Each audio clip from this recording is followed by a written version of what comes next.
and welcome to I think it's the 11th Freethought History Webinar from the Freethinker. I'm Daniel James Sharp. I'm the editor of the Freethinker. I'm going to be your host this evening, but I hopefully won't be doing too much talking because I'll hand over to these two gentlemen here. This webinar is about a very exciting new project from Princeton University Press, and we have here as our guests Scott Cleary and Gary Berton of the Thomas Paine Historical Association. The project in question is the new collected edition of Thomas Paine's works, which promises to really deepen and perhaps even transform our understanding of the great and oft forgotten founding father. Here's how this will work. I will hand over to Gary and Scott, and they will give a little presentation, and then we will open up for questions and discussion. So I think that's all I really need to say at the moment, and I'll hand it over to you guys. And I think, Scott, you will want to share your screen, which I will allow you to do. If I can stop doing that. I'll send you the request to there anyway. Yeah, there we go. There. Nice. Okay. All right. Okay. I'm beginning. There we go. Can everybody see that screen? Not yet. There you go. Okay. Everybody can see that, I hope. Hold on. Okay.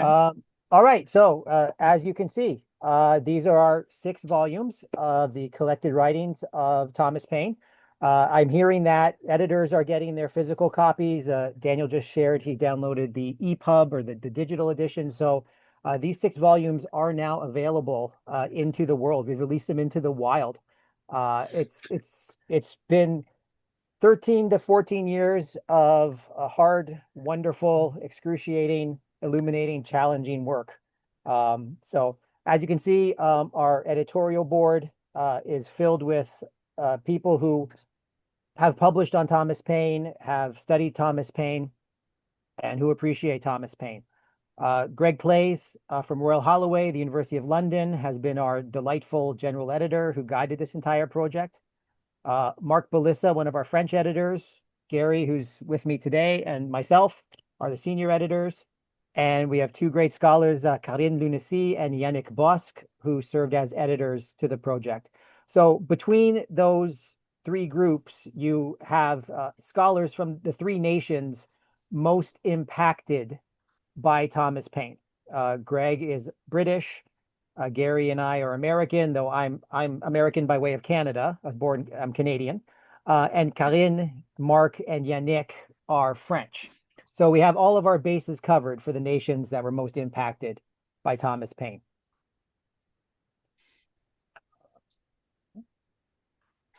There we go. So what's new and notable? What's kind of the summary of what's going to be new?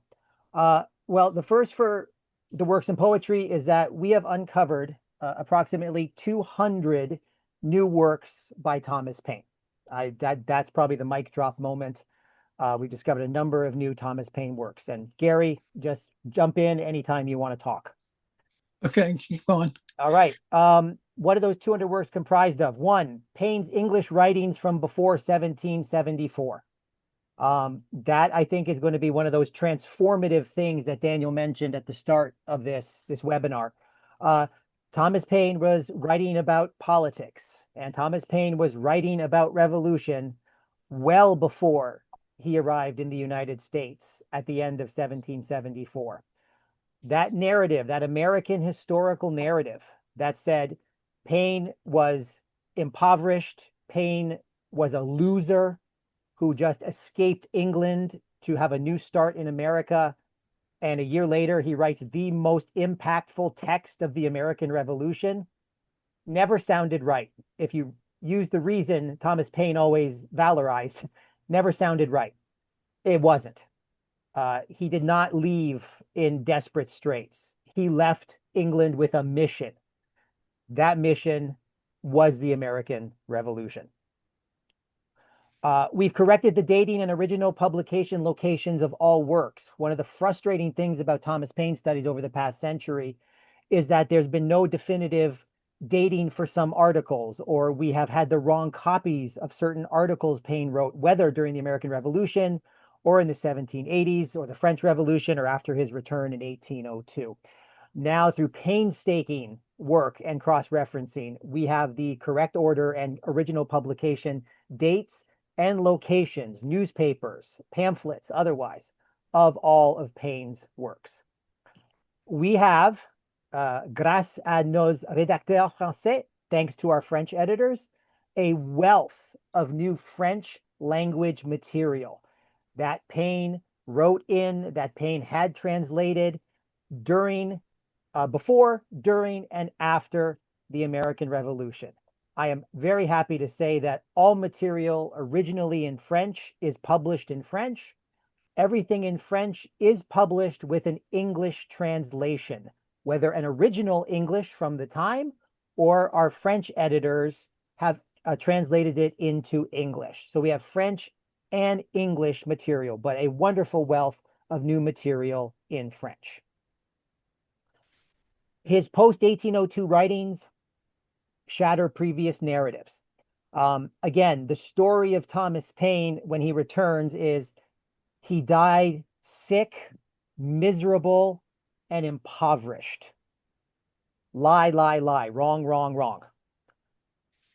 You're going to see in a moment what we mean, but his numerous writings, his numerous correspondence post-1802 means he was a firebrand on his return as much as he was during the American Revolution.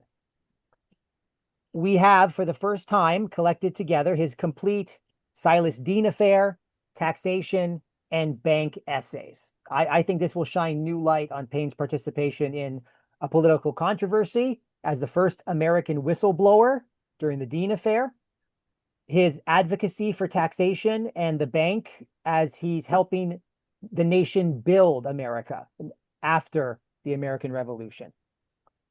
So that's really the new and notable for works in poetry. For the correspondence, we have approximately 180 new letters that Thomas Paine wrote to a variety of people. We have published those letters in the correct chronological order. Some of those letters have been published with incorrect dates previously. And so understanding where they come in Paine's long intellectual history will now make a lot more sense that we have them in chronological order. We have the complete archival and library locations for all letters provided. The wonderful work of Moncure Conway in the late 19th century and the practically heroic work of Philip Foner during the Second World War to produce the two most notable editions of Thomas Paine's works prior to ours was really frustrating if you tried to say, okay, that's an awesome letter. Where is it?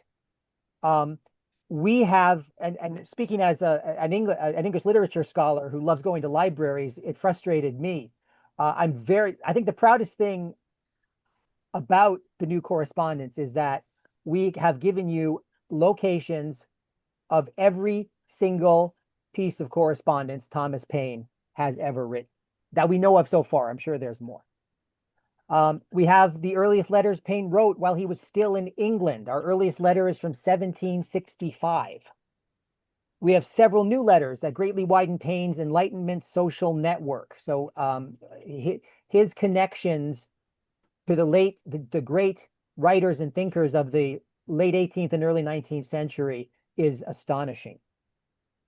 And last, and what's wonderful for me, we have many personal letters that show Paine's personal side that we don't often think about when we think of the founding father or the great contributor to the French Revolution or the great political ideologue and idealist. No, this is Paine the man, and Paine the man with an emotional life as well. And that's really what comes out of the correspondence. So if you don't mind me, and again, if anybody's Gary, do you want to pipe in before I go kind of volume by volume? Uh, no, we have several chat questions, but they can wait. Let's get through this first, so we can Okay. have. All right. I'll try to go as quick as I can. All right. So volume 1 covers 1771 to 1782. That covers his major American revolutionary writings. The complete set of annotations for Common Sense. If you're like me and you've read 14 different versions of Common Sense, they weren't very well annotated. And so you will now know every biblical citation from Samuel Paine uses in part 2 to demolish the monarchy. You'll know which 18th century edition of Dragonetti that Paine uses, one of the few people he cites in Common Sense. So we have complete annotations for Common Sense.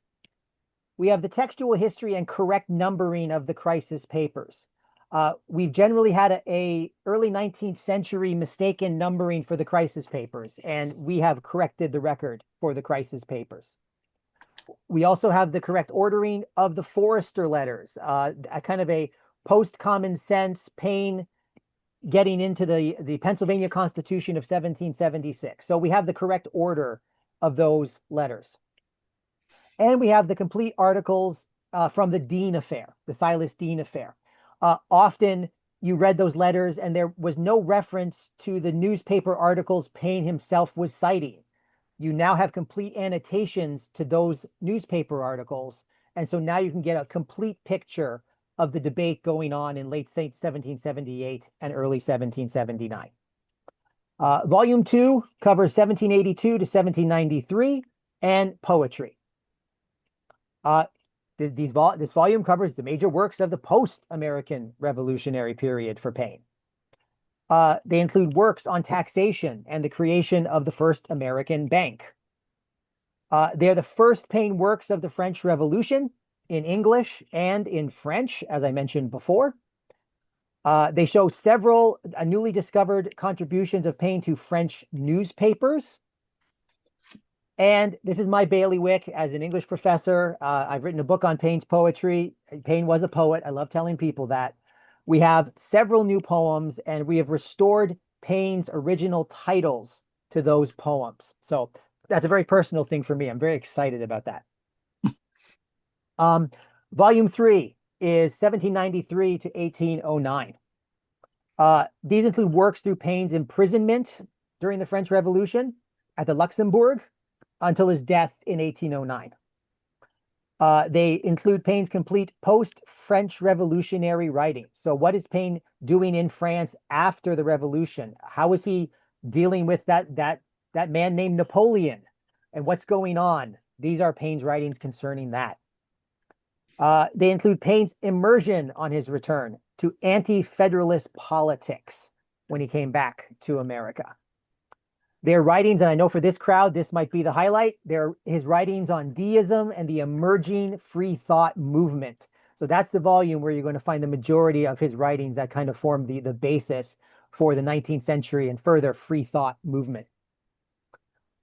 Included in that is we have the actual textual history of the third part of Age of Reason.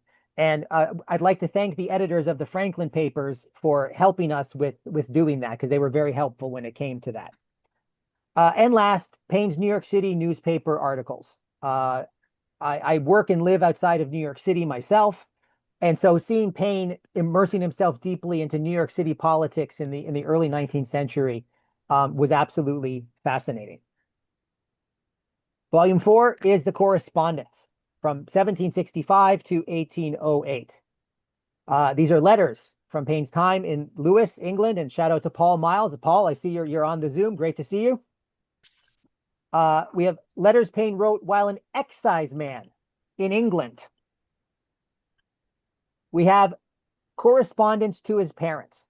When I'm asked what was one of the unique finds, this to me is the most unique. We have a letter Paine wrote to his parents in 1785. We have letters to major figures of the French Revolution. Our French editors can list them off by memory, but you can think of Talleyrand, you can think of Barras, you can think of all major figures of the French Revolution. We have together his complete letters to Gouverneur Morris too, but his complete letters to James Monroe during his imprisonment. And this is Paine at his rawest asking to be let out of prison, asking about the injustice of him being in prison. And we have his wonderful final letters to friends in New Rochelle, New Jersey, and New York City. Volumes 5 and 6 are maybe going to be the most interesting volumes, called supplementary writings because, as you'll see, many of these texts were determined by computer-assisted determination of anonymous, pseudonymous, or co-written texts by Thomas Paine. They include Paine's earliest writings, and please note the date there, 1758. We have Paine's participation in the famous Junius Letters and the Junius Network of Writers. We have Paine's contributions to the North Briton and other political journals of the 1750s, 60s, and early 1770s. These volumes demonstrate Paine's active role in English Whig politics and culture during that vibrant time of the 1760s. Volume 6, again, supplementary writings you will see because determined by computer-assisted determination of anonymous, pseudonymous, or co-written texts. They include Paine's writings on revolution prior to 1775. They include Paine's 1800s newspaper articles defending the spirit and legacy of the American Revolution, which I would say in this year when we're going to start to celebrate the 250th of America, absolutely deserve revisiting for anybody thinking about the legacy of the American Revolution.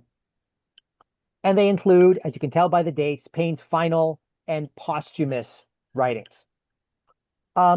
What we've started to do, these are my last few slides, so I'll be done and can't wait for the questions. What we've started to do, there will be a digital edition of this, meaning not just PDFs you can download, but a dedicated internet site. It could be a website. We're still determining that. There will be a digital edition.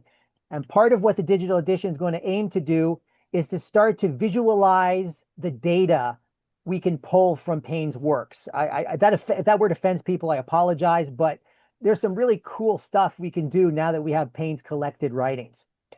Here's one graph. The dark gray bars at the start are things Paine wrote by himself, solely authored by Paine. The light gray bars behind are things he co-wrote by decade. So look at the 1750s, look at the 1760s. Paine is almost exclusively co-writing texts with other writers. He's building a social, authorial, political network in the 1760s. 1770s, he comes to America, starts to become the Paine we probably all know and love, but he's still co-writing. And then you see the 80s, 90s, 1800s. Paine increasingly writes by himself, but he never stops co-writing with people. He never stops sharing writing duties. So just a kind of a neat graph to show about Paine and those co-writers that we have, many in volumes 5 and 6. Here's a graph for Thomas Paine's correspondence. The dark gray bar is the number of letters he writes in a decade. The light gray are the number of correspondence he writes to.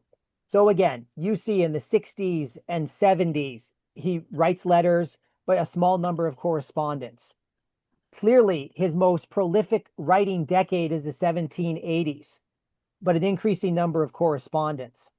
The 1790s in France is when he has the most number of correspondence because he's widening that network in France. And then we see in 1800, here's part of that narrative. Look how many letters he writes in 1800, over 80. That's not somebody who's impoverished and homeless. That's someone with a vibrant life going on in the 1800s. And my last graph today, it's not really a graph, it's a map. These are all of the locations and archives where we found Thomas Paine's manuscript correspondence. As you can see, if you can see my cursor here, we have a number of letters in the United Kingdom and France, although I personally suspect there's more in the UK we haven't found, but that's me. Most of the American letters, as you can see, is east of the Mississippi River, generally concentrated in the northeast of the United States, but generally in archives east of the Mississippi River, with kind of two outliers here for my math people. One is you have one little pin here for the Huntington Library in California, which has a single Paine letter. The other and maybe most interesting one is the one all the way down here in Venezuela. We found a single letter in the National Archives of Venezuela from Paine to the French General Charles de Mourier. So this is the wonderful diaspora of Thomas Paine's archives and the places where you can find his manuscript letters. And that's it. Thank you so much. I put Gary's email here, garyberton@gmail.com. My scleary@iona is my work email. I'm happy to answer any question about Paine you may have at any time. And if you have a lead on a Thomas Paine manuscript, item, article, something you think we may be interested in that maybe should go in the digital edition, please contact the board at that long email, cwtp editorialboard@gmail.com. Daniel, I gave this to Daniel. If he wants to share it with your network, Daniel, please absolutely feel free. I see 15 questions in chat. Cannot wait to try to answer them. Thank you so much for bearing with me. Let's have a wonderful discussion. I'm going to stop my share. Okay. Thank you. There we go. That's fantastic. We have a number of chat questions, so just to touch on a couple. We've been asked if will there be a digital version of this coming out soon, which I doubt, but I don't know if you have any information on that. Yeah, it's funny. It depends on what you mean by a digital edition. If you mean electronic Online. copies of the edition, yes, you can download those right now if you purchase them. I know Daniel, our wonderful host, just told us he did that. So if you wish, you can have a physical copy of the edition and purchase it, or an electronic copy, a PDF that you can store on your iPad, computer, device, whatever you want. If you mean a digital edition, something like what Rotunda does here in the United States, where you can go to a dedicated website and have hyperlinks to annotations and hyperlinks to biographies of people who appear in Paine's letters. That is in the works. I'd say that's at least a year and a half, 2 years away, but Princeton and the editorial board are now currently making the plans for what a dedicated Paine edition website digital edition will look like. So if you want EPUB copies or PDFs, yes, they're available right now. You want to go to a website where you can hyperlink to Peter R. Maverick, who was an American silversmith that Paine wrote to in 1807? No, that is about a year and a half to 2 years away. Okay. We have more and more questions. Since can't be asked personally, I have to skim these. There's a million questions. How do you think we should proceed with that? I do what I do. Just start from the beginning and scroll down. So Paul, our wonderful colleague in Lewis, asked us about the digital versions. All right, the digital version. All right, we answered that. Okay, and you answered Margaret's question concerning the price? Yes. Price is $900 for all of them. It's $150 per volume on these. You can order them from Amazon as well. Yeah, great. Daniel Bryn asked, how can I order? So I think there's two ways. You can go to, I believe they're available on Amazon.com, which is how many people might purchase them. Or you can go to the Princeton University Press website. Just Google or Bing or choose the search engine of your choice. Type in Thomas Paine Collected Writings Princeton. That should be the first link that pops up. So you can buy them from primarily those two websites. I'm assuming Barnes and Nobles would have them. To the English listeners, does W.H. Smith still exist? If they have a website, they perhaps have it. Although I think in Europe it may come out later in the summer. So you may only be able to get it from American sites. Okay, good. Wait, author. Okay. Margaret's asking about the portrait that was used in the beginning. The portrait of Paine, and which one? I don't know. Just says I can't remember the order. No, I love the portrait you are showing. That was at 212. So. Oh, okay. Hold on. Okay. Let me share. Hold on. Sorry, Margaret, if you can put it in the chat, which volume number portrait was it? I may not be able to remember, but I can certainly email you the answer. So put that in the chat and we'll figure it out. So what you saw on my slides in the volumes was the portrait of Paine that we've put at the beginning of each of our editions. So we have 6 separate portraits of Thomas Paine. All of them are at the start of the 6 volumes. So volume 1 is the Paine from Monticello. It's the Thomas Jefferson. Number 2, I believe, maybe the sharp engraving after Romney. I'd have to go back to my slides. But yes, so we have 6 different portraits of Thomas Paine. One is by Bass Otis, and that's in Independence Hall. I'm trying to think. One is apparently by Rembrandt Peale, and not Laurent Dabot, as one of our board members just discovered. And one is the Wesley, the portrait of Paine as an elderly man. Okay. Okay. Adrian, one of our board members, Adrian Toffick, he asks, what does the new Paine work reveal about his political philosophy that we didn't know before? Well, very little, because in general, Paine's philosophy was never changed, never going back in time. He was promoting democracy since he's picked up a pen, and it just only accelerated. Like I've said a million times, Paine is the founder of modern democracy. It's that simple. And that's what he always had a context for, which is why he opposed monarchy. This is why he proposed the Constitution of the United States.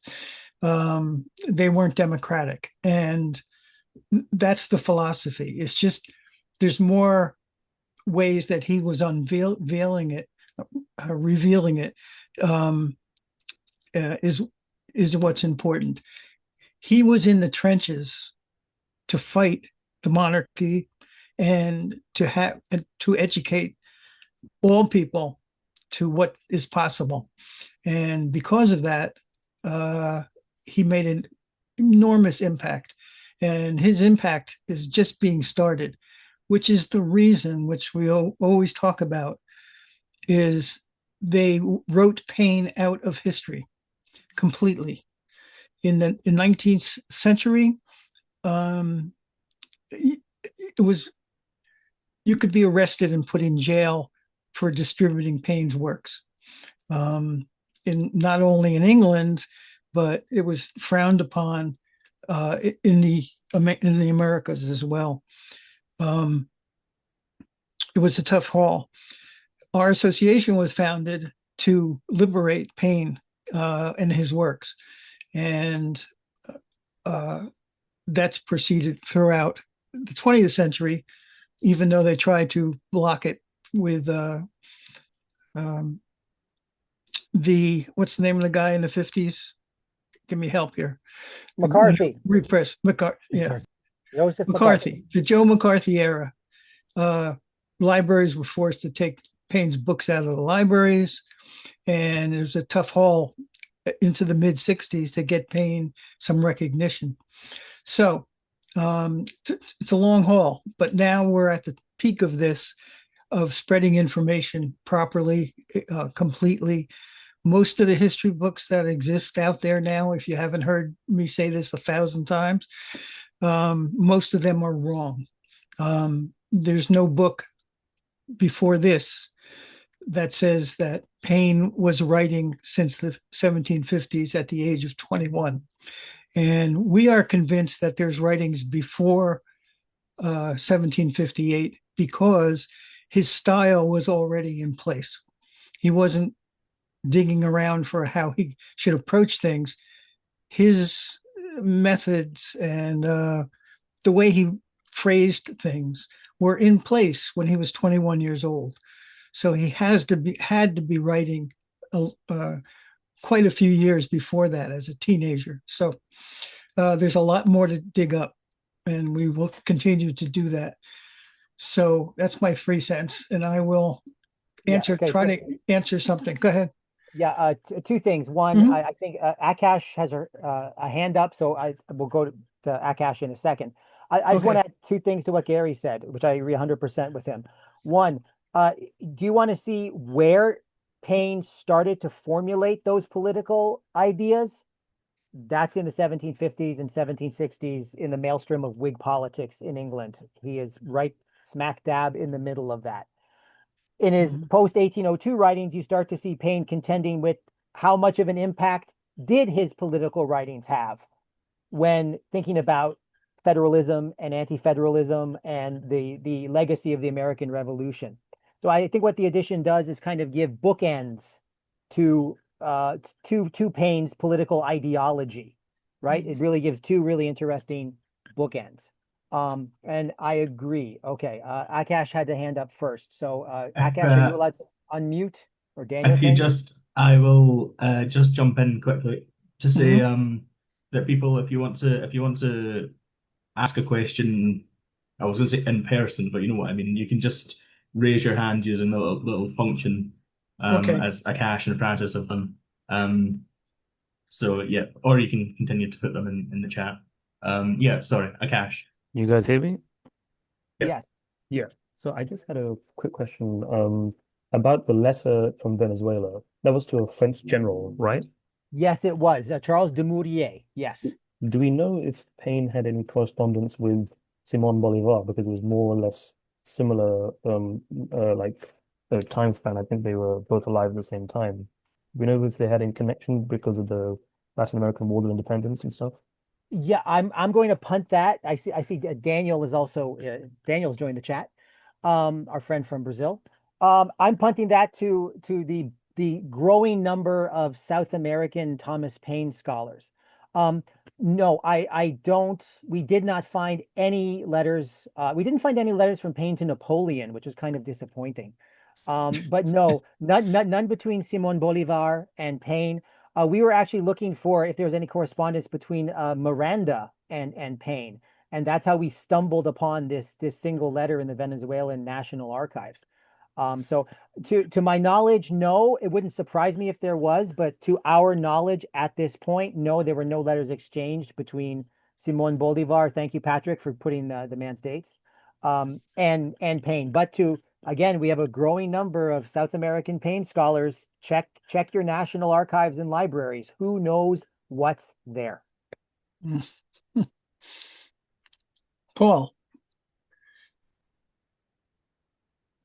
you can. Paul, you're muted, Paul. You need to unmute. There you go. Yeah, I've just been on Princeton Press, and there's a big 40% discount if you get on there now. Reducing it down to the 6 volumes for 450 quid. So I'm trying to get the download actually because I want to read it right now. I don't want to wait until the 30th of June until the hardcover comes out. But anyway, I'll hack away at that. Just letting you all know that. Available on Amazon on Kindle download right now. Okay. All right. Great. So just letting you know that. And I do have a question, may I? Yeah. So, I spent a long time in the excise service, all his movements through the excise service. And I'd come to the conclusion that he was a craftsman writer and he was known as such. So he developed the skills. I didn't know what you guys know now, and I'm dying to get my hands on it. Okay. So I'm very excited about all this, obviously. And did you come across Berton, the William Lee, who prints the case of the officers of excise for the excise service? 3,000 copies. He was apprenticed under Berton in London, a stationer. And that's for 7 years, for a long time. And the stationers were huge. Did you find anything with Lee, Berton, that kind of route? I proved that I got to the conclusion that Berton and Lee was in the same room as Benjamin Franklin at a committee meeting of the Society for the Encouragement of Learning, early doors, right? Okay, so that's where I kind of thought all the connections were, as far as I got. Did you find anything along in that mix? The name Bettenham didn't appear in anything we looked at, but it does not surprise me in the least that in these social clubs of the 1760s, and it was very much a club society in the 1760s, especially in London, that Paine would have encountered all of those people, but he doesn't write about all those people that he encountered during that time. So I'll say I don't think our board kind of encountered that, but that connection absolutely does not surprise me. As I said, Paine is building his social network in the 1760s, and I imagine he met a lot of different people that we just don't know about yet. Okay, and just one more question. I rattled about in the basement of the Royal Society of Arts, which had a slightly different name then, and there's an application for the job as janitor there from a Thomas Paine. Did that pop up? No, the Museum of London has a Thomas Paine letter from the period that's not our Tom Paine we discovered. So he wasn't the only Thomas Paine in London or in England at the time. I did, yeah. Okay. So I haven't encountered that, but I wouldn't surprise me. He's not the only Thomas. A few Thomas Paines were arrested too, and they weren't him. Yes. so not yet. But Paul, I've got a million questions, but I won't keep on ask trucking, you. Paul. You're doing great work, Paul. Okay, thank you. Shall we go on to, I think Frances has her hand raised. Frances. Yes. And we will get back to the chat questions, we promise. Okay. Yes, thank you.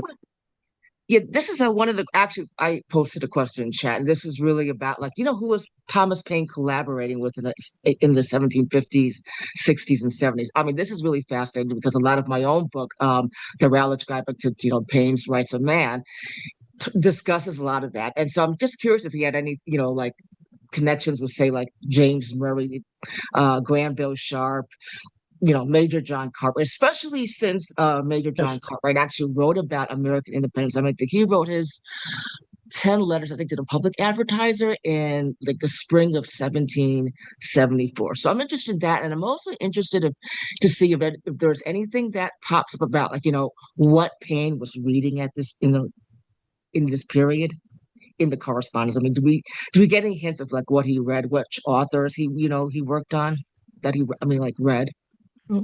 And reacted to. He was in contact with Cartwright, and I believe in my memory that he wrote something with him. Mm-hmm. He was on the fringe of the Junius group, but I don't think he participated in actual writing. But he was in that circle, I'm sure. What was that other point you made? What Tom Paine's reading? Yeah, his reading, he taught himself Latin somehow. Mm-hmm. And he learned to read it. He learned the English laws for going up against Mansfield, against his judicial viewpoints. And he must have read constantly everything. And he refers to the references he puts into his writings early on. He must have been studying very early, back, I would say in the 50s, because he was up on everything, up on political events, the wars going on, other nations' philosophies and ambitions. And it was an easy step to make contact with some of the people like Philip Francis in the State Department. And Francis and Paine became very close in writing Junius letters. And he was an associate of Burke too, right? And Philip Burke. Francis. 1758, Burke sent in, he didn't sit with Burke, I believe. That first big article, 58, there were 3 authors, and Burke was one of them, and they wouldn't have met, I doubt. And he wasn't even he wasn't a member of the government at all. He was in Ireland, and I think Paine writing the first part of it, probably because he had the first paragraph, and then Burke and I forget the other person, the third person, sent in text to the editor from the Monitor, and that's how it got compiled. However, when he got back from Sandwich after his first wife died, he immediately saw North Britain. First edition came out, and by the 3rd edition, he was writing the North Britain. So he was. That's one with Wilkes, right? Yeah. With John Wilkes. With Wilkes, yeah. Oh. John Wilkes started it, and right. And by the 3rd, which one? I can't remember the number. By the 4th or 5th North Britain, he wrote it solo for the North Britain, and he was very young, and that's how powerful he was becoming.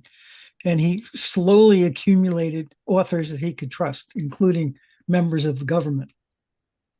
And just one more brief question: do you know if he read any of like the earlier like Republican writers, like say Marchmont Needham, James Harrington, Algernon Sidney? You know, the older folks from the previous century.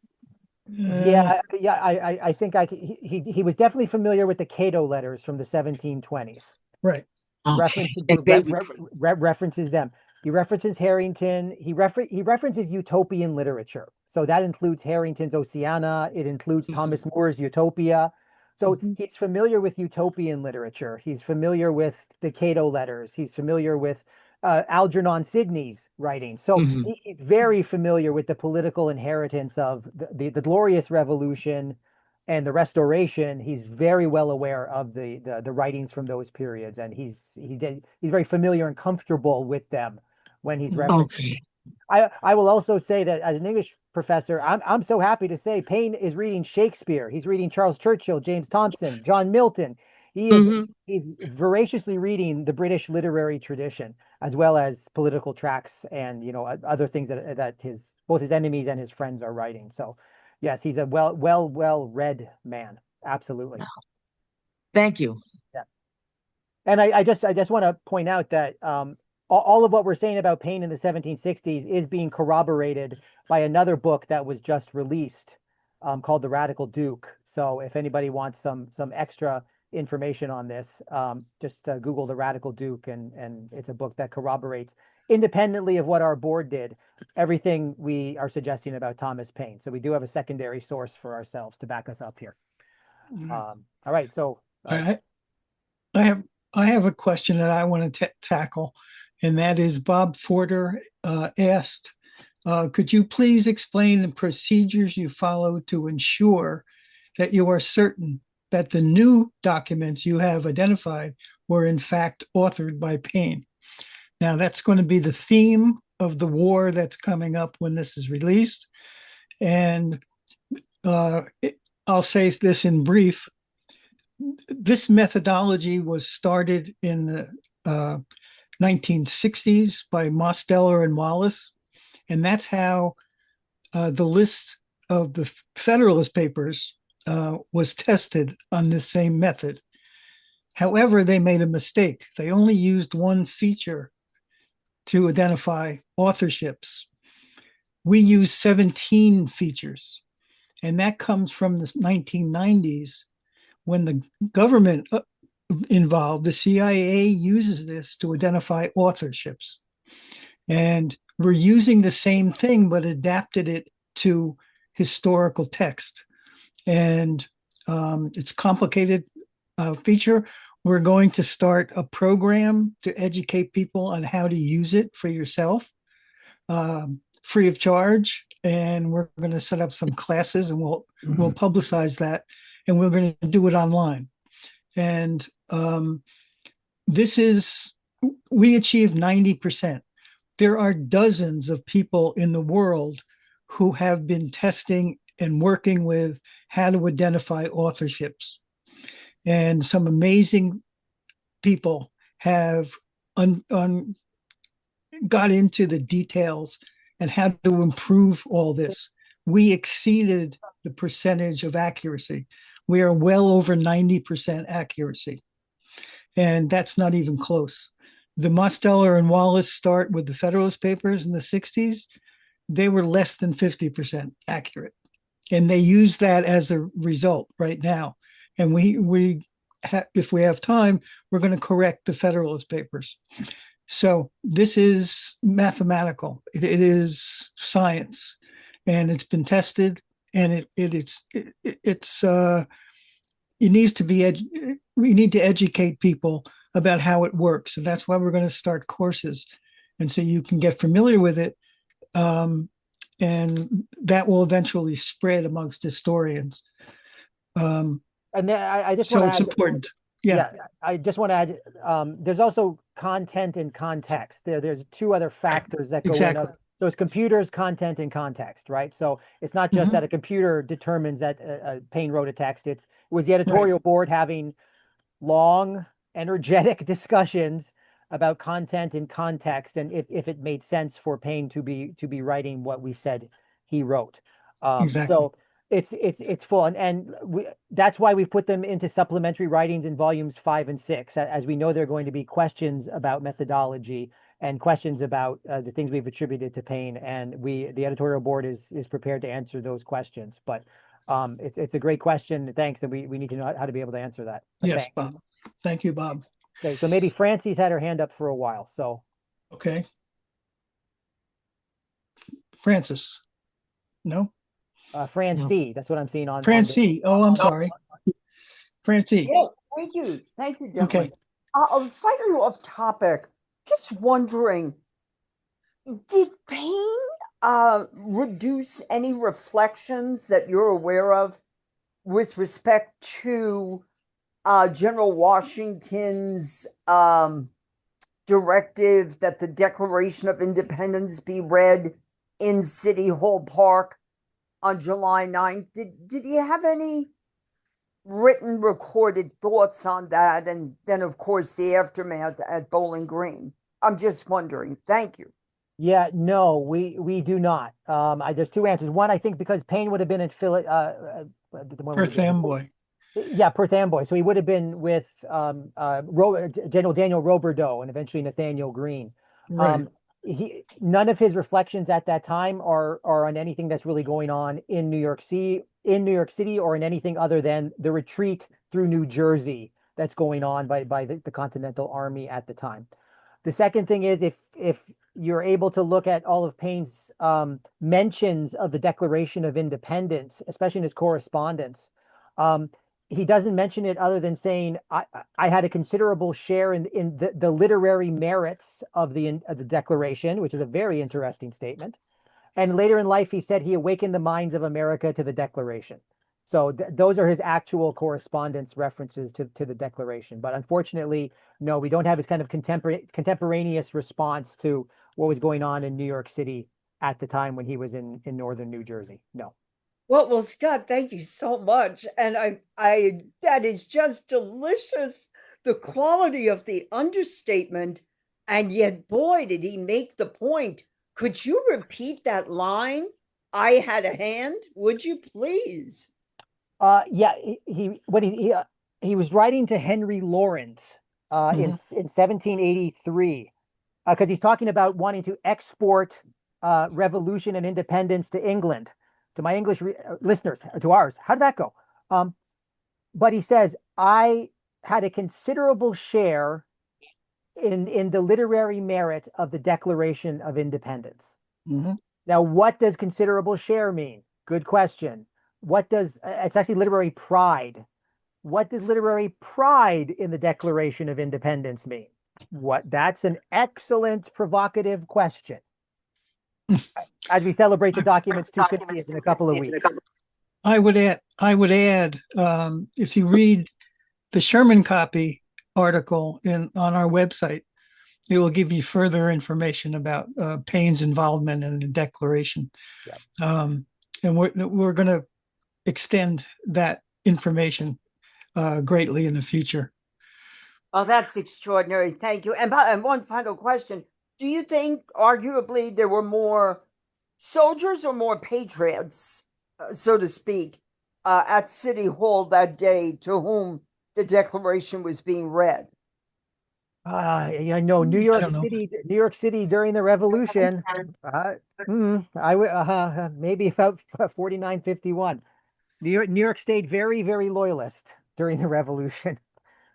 So, okay, I get it. So there, got it. Thank you for that too, gentlemen. You're Cheers. welcome. thank you. I'm going to jump in now and just say, well, first of all, we're coming up for the hour, but I think we can stay on if everybody's willing, and we want to get through all the questions. Of course, if Gary and Scott are willing, that's probably the most important part. But I want to ask quickly, since we just mentioned the 250th coming up,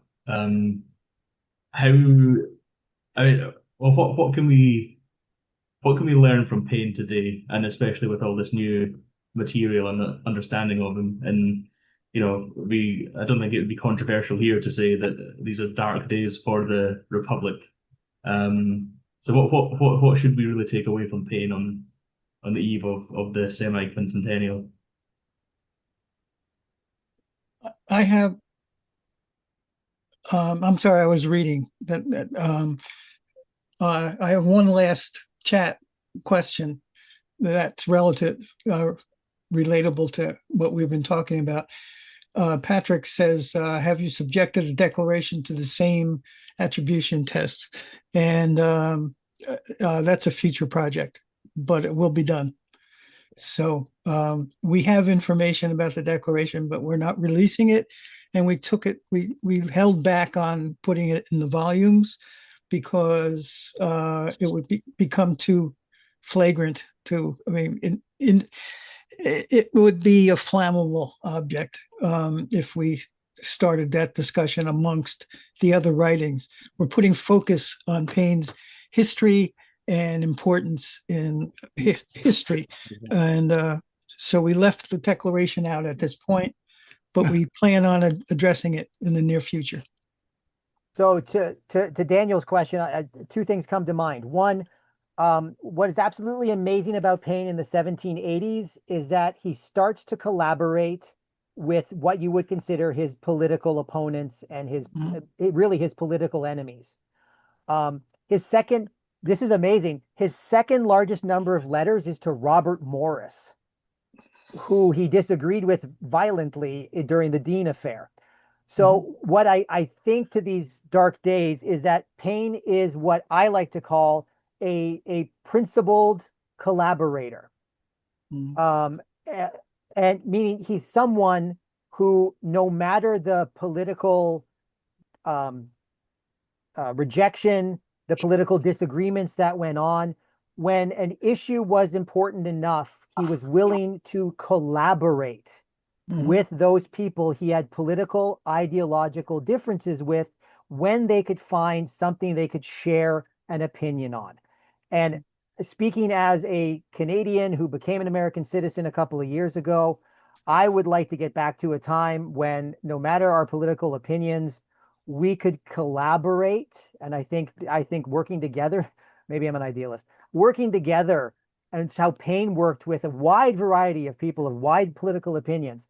That's how we kind of came through. The second thing I'd say is reading Paine in the 1800s, looking back on the American Revolution, he never stopped fighting for the principles he thought were right, and never flagged and never stopped. And I think that's how we kind of get through these particular times, is if we hold on dearly to any particular vision of the Republic or political opinion, we don't let it go. We don't retreat from it. We just keep on insisting about the righteousness of our own kind of political views. So that's my answer. Yeah. I don't know if there's anything else in the chat that we might have missed, or did you get through them all? I think we've touched on what I can see. There's too many in this hour to get to absolutely everything, but I think I picked a good sample. Yeah, let's see. Well, in that case, if anyone wants to ask a question, just raise your hand. As I said, I did have another question, so I'll use my my seat to speak. Okay. It strikes me, especially with this new collection, that we're rather overdue a new biography of Paine. You know, John Keane's biography is probably the standard and has been for many years now. So I wonder, is there anything on that front coming? Do you know? Because it seems that this would be a great time for a new project of that kind. Yeah, yes. So yes, we need a new biography of Paine. Who's going to do it and take the time to do it? That should be, but we do have to have a brand new biography of Paine. Absolutely. Yes. Yeah. There's a lot of work to do ahead of this.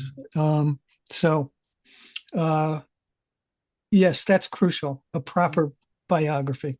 So I don't know how many decades that's going to take, but Yeah, Scott is much younger than me, so you got to rely on him, I think. Giving me a future research project, Daniel. I appreciate it. Thank you. Yeah, I'm not used to handing out homework in these webinars. But yeah, I think. Oh, Paul. Yeah, just can you hear me? Have I? Oh, Yes. yeah. Yes. Okay. Yeah, I just found it. I'm just about to press the buy button for £450 for the EPUB. It's on, they're saying it's on EPUB, not the PDF files. Yeah, I made that mistake. I apologize. Patrick, Yeah, that's okay. Patrick on the chat pointed that out. Yeah, Yeah, EPUB that's is right. a different format than PDFs. My apologies. So, but Yeah, it is that's fine. I mean, it's fully searchable, etc., isn't it? So I was just about to press the spend button. It's very good value, isn't it, for such a huge resource. The amount of work you've done. I mean, huge. Congratulations, the whole team. It's wonderful. Okay. Just to let you know that was it. All right.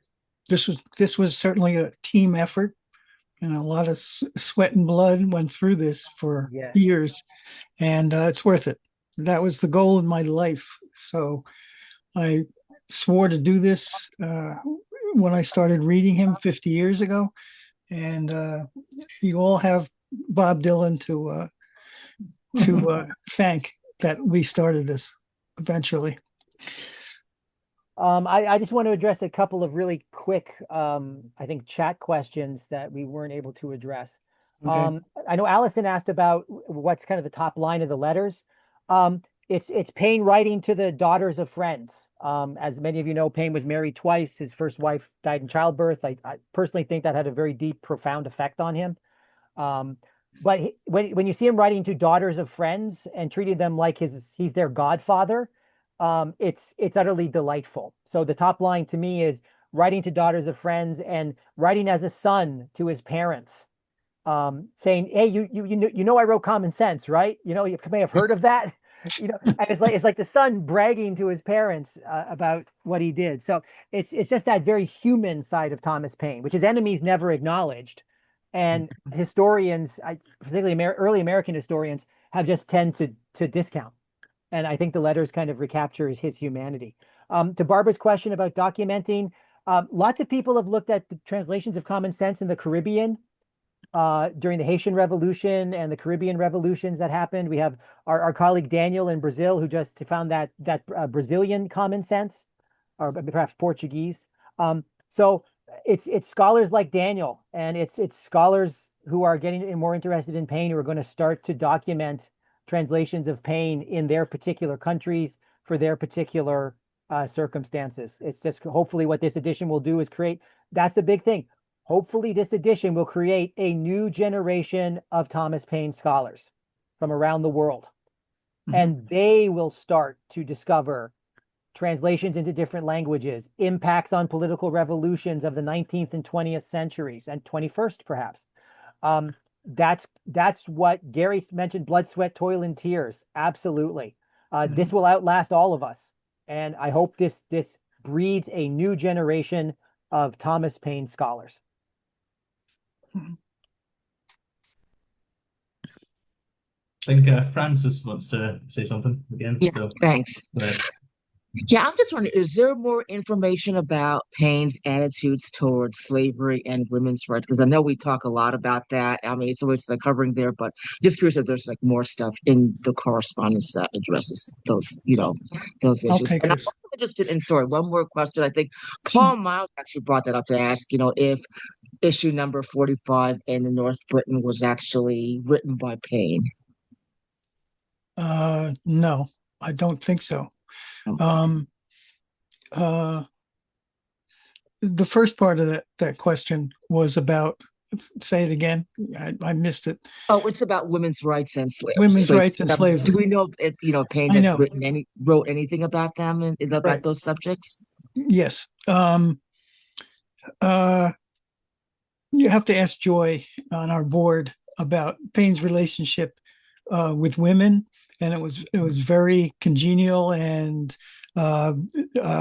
he wrote with Catherine Macaulay from an early age.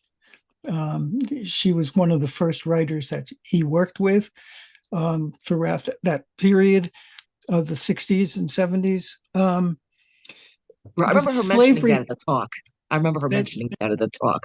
I just meant if he'd actually written his own opinions on slavery and women's rights. Well, slavery is the key thing. Okay. Paine was in a position, in America at least, that if he publicly went denouncing slavery, he was talking against the people he's trying to forge an alliance with the leadership in the country to fight Britain. And if he brought up that question forcefully, it would split the unity against Britain. That's one issue. But he was very active in letters. His letter to Benjamin Rush is clear that he wanted to support the slaves rebelling and taking over the estates. He wrote, the final thing he wrote before he died was that letter to Jefferson, signed "A Slave," the most powerful abolitionist statement ever made against Jefferson. And Jefferson never mentioned his name after that. He was an ardent abolitionist. In fact, there's a lot of evidence that Franklin used to be a slave owner, and he's stopped that after he came in contact with Paine and was writing with him. So, and he became the president of the Abolition Society in Philadelphia, Franklin, and Paine joined that group. So Paine's idea, and he helped write the pamphlet that created Britain ending slave trade eventually. So Paine had a strong history of that. Several, I put this in quotes, historians have said that Paine never opposed slavery. It's not true. And this is one of the things it should overcome. But it's plain. Just read the slave article. It's the last essay in volume 6, and that's a good ending to make exclamation point on Paine's writings. Yeah, I would just add to that. When it comes to women's rights, Paine never explicitly talks much about women's rights as much as he does human rights. And I personally think he includes women and what we call now minorities into that. His letters, he has very few letters to women except to those daughters of friends, which I think says something about Paine. When it comes to slavery, yes, absolutely. He doesn't mention it in Common Sense because you can't do what Common Sense did and alienate every state south of Pennsylvania in the colonies, unfortunately. That's political expediency, and it's unfortunate. But read his writings on Louisiana and the Louisiana Purchase and the admission of Louisiana to the Union. That is where you're going to get some of Paine's strongest anti-slavery sentiment, and no one mentions it. He has extensive, between 1803 and 1805, he has extensive correspondence and writings about the Louisiana Purchase. And part of that is his condemnation of slavery, that Louisiana should not be admitted to the Union with slavery as part of its cultural social network. So read it. That's volume 3. Read volume 3. Okay. I think I've read some of them, but I'm just curious. Did he also correspond with slaves as well, too? Like Equiano or any of those, the really famous, like I think Santos, I can't remember his name exactly, but basically former slaves. Yeah, no, not that we know of. Yes, but the abolitionist, the strongest abolitionist in England, Paine worked with him to write that booklet. I forget the guy's name. Is it old Wilberforce? I don't know. Oh, but I anyway, think Wilberforce hated Paine, actually. He wrote the Established Facts pamphlet. He wrote with him, the great abolitionist in Britain. So yeah, there's a history of him being an abolitionist. Oh, there's Thomas Clark. I think worked with Wilberforce, but was not quite as conservative. Maybe him? No, it's not Clark. I can't. It's in something in Established Facts is the name of the pamphlet. Okay. But anyway, you can look it up in the book when you buy it. Yeah. Old Truth and Established Facts, I believe. That's it. Old Truth and Established Facts. And he worked with the leading abolitionist in Britain to write that, along with Joseph Priestley. 3 of them. Yeah. Which is impressive because he's under trial at the time and he's being accused of sedition and fleeing to France. So it's pretty, like most Paine stuff, it's pretty impressive when you really look into things. Yeah. All right. Well, that is Daniel. great. Thank you very much. Thanks to Gary and Scott in particular, and to all the scholars involved with this amazing new project. I'm sure we will all go and read it as soon as we can. And do check out the Thomas Paine Historical Association website and their YouTube channel, and also, of course, the Freethinker, freethinker.co.uk. I have to get that in there. I think that's a good place to end on. So thanks again, and I hope you all have a wonderful rest of your day / evening, wherever you are. Yes. Okay. Thank you very much. Thank you for being the host. Bye-bye. Thank you. So amenable. Thank you. And everybody celebrate America's 250th in the next couple of weeks. Do it however you want, as long as you celebrate it.